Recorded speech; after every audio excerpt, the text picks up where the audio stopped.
جن کی قسمیں میرا رب کھاتا ہے۔ آج دعائیں کہاں نہیں ہو رہی ہیں؟ دعائیں سب جگہ ہو رہی ہیں، اجتماعی دعائیں ہو رہی ہیں، ہر خطبے میں، ہر نماز میں، ہر جگہ دعائیں ہوتی ہیں، لیکن میرے عزیزو شاید وہ اخلاص سے خالی ہو گئے ہیں۔ ایک بات یاد رکھنا، حرام لقمے پیٹ میں پڑے ہوں، حرام کمائی گھر میں پڑی ہو تو حدیث پاک میں اس کی کوئی دعا آسمان تک نہیں جاتی، کوئی دعا آسمان تک نہیں جاتی۔ اور ان تمام چیزوں کی طرف کبھی خیال بھی نہ کرنا اور پھر یہ کہنا کہ ہماری دعائیں کیوں نہیں قبول ہوتی، اخلاص نہیں ہوتا، یا تو پھر دعا تو کرتے ہیں، کمائی بھی صاف ہے، حلال ہے، لیکن دعا کرنے کے وقت ایسا لگتا ہے جیسے کوئی ڈیوٹی ادا کر رہے ہیں، جلدی سے بھاگنا ہے۔ ہم تو دیکھتے ہیں نا، نماز میں ہاتھ اٹھانے میں بھی لوگوں کو شرمندگی ہونے لگتی ہے، کچھ تو مرے ہوئے ہاتھوں کے ساتھ دعا کر رہے ہیں، کچھ انگوٹھے پھوڑ رہے ہیں دعا میں۔ تم رب تعالیٰ کی بارگاہ میں مانگ رہے ہو، اخلاص اگر ہوتا تو تمہیں اپنے کی خبر نہیں ہوتی۔ اخلاص، دعا بھی تو رسمی طور پر مانگ رہے ہیں، امام اپنی دعا کر رہا ہے، مقتدی اپنے انگوٹھے پھوڑ رہے ہیں، یہی تو چل رہا ہے۔ کچھ انگلیوں میں کھیل رہے ہیں، کچھ اپنے ہاتھوں کو نیچے لٹکائے ہوئے ہیں۔ میرے آقا صلی اللہ تعالیٰ علیہ وسلم جب دعا کرتے ہیں، صحابہ کہتے ہیں کبھی کبھار حضور روتے ہوئے اتنی بلند ہاتھ اٹھا لیتے کہ حضور کے بغلوں کی سفیدی نظر آتی تھی۔ خانہ کعبہ کے پاس حرم پاک میں کبھی حضور دعا کرتے ہیں۔ میرے عزیزو، دعا ایک طرح سے بھیک مانگنا ہے، اور وہ بھی پروردگار عالم کی بارگاہ میں، اور تمہارے انداز دیکھے جاتے ہیں، تمہارا اخلاص بھی دیکھا جاتا ہے۔ مانگنے میں ہی تم سیریس نہیں ہو، صرف رٹی رٹائی ہوئی چیزیں بولے جا رہے ہو، یعنی کسی نے یاد کرا دیا بس وہی بولے جاؤ۔ تمہارا دل کب کہہ رہا ہے، دل کی حضوری کے ساتھ کب کہہ رہے ہو؟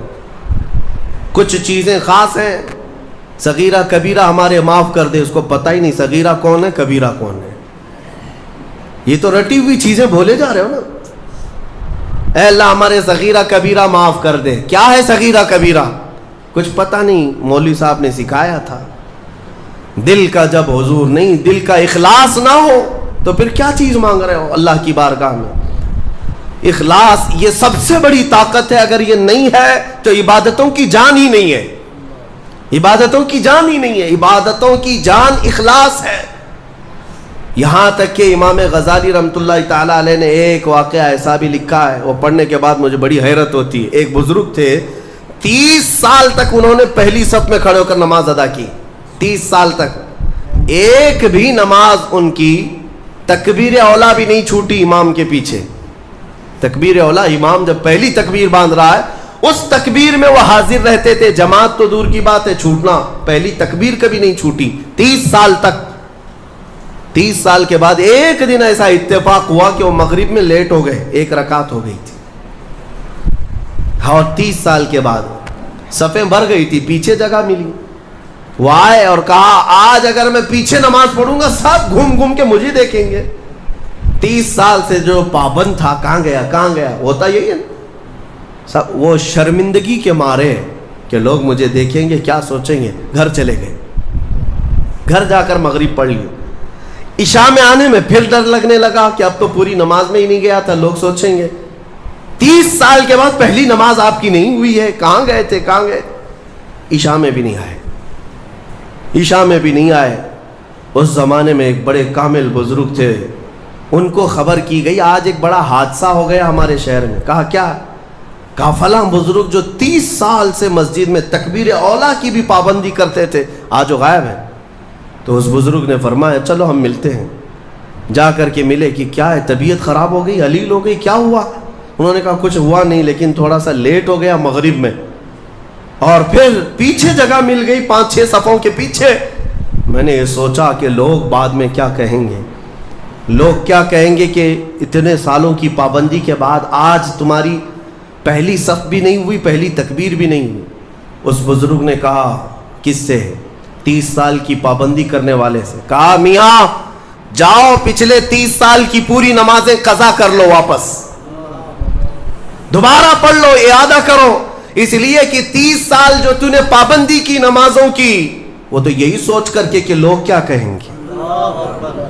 آج تیرے دل میں یہ جو خیال آیا کہ لوگ کیا کہیں گے مغرب کے پیچھے ہو جانے سے، اس کا مطلب ہے کہ 30 سالوں تک جو تو نے پابندی کی یہ لوگوں کے لیے کیا، اللہ کے لیے نہیں۔ جاؤ واپس لوٹاؤ 30 سال کی نماز سے۔ رونگٹے کھڑے ہو جاتے ہیں جب میں یہ پڑھا۔ واقعی میرے عزیزوں، اس بات کا خیال بھی نہیں آنا چاہیے ہمیں عبادتوں میں کہ لوگ ہمیں کیا کہیں گے۔ اللہ رب العزت کا ذکر ایسے کرو کہ مدہوش ہو جاؤ، صرف میرا مولا مجھے دیکھ رہا ہے، دنیا کیا کہہ رہی اس سے ہمیں کیا غرض ہے۔ آج یہی بیماری نے بہت ساری عبادتوں میں ہمارے خلل ڈال رکھا ہے۔ تمہاری سنتوں سے دور ہونے کا ایک بڑا سبب بھی یہی ہے کہ لوگ کیا کہیں گے۔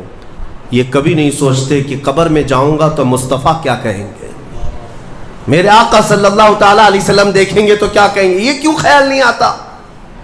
اگر اسی حالت میں دنیا سے چلا گیا، جیسے آج آوارہ گردی میں ہوں، نشہ میں ہے، سنتوں سے دور ہے، اٹھا کر جب مجھے قبرستان لے جایا جائے گا، میرے آقا اگر دیکھیں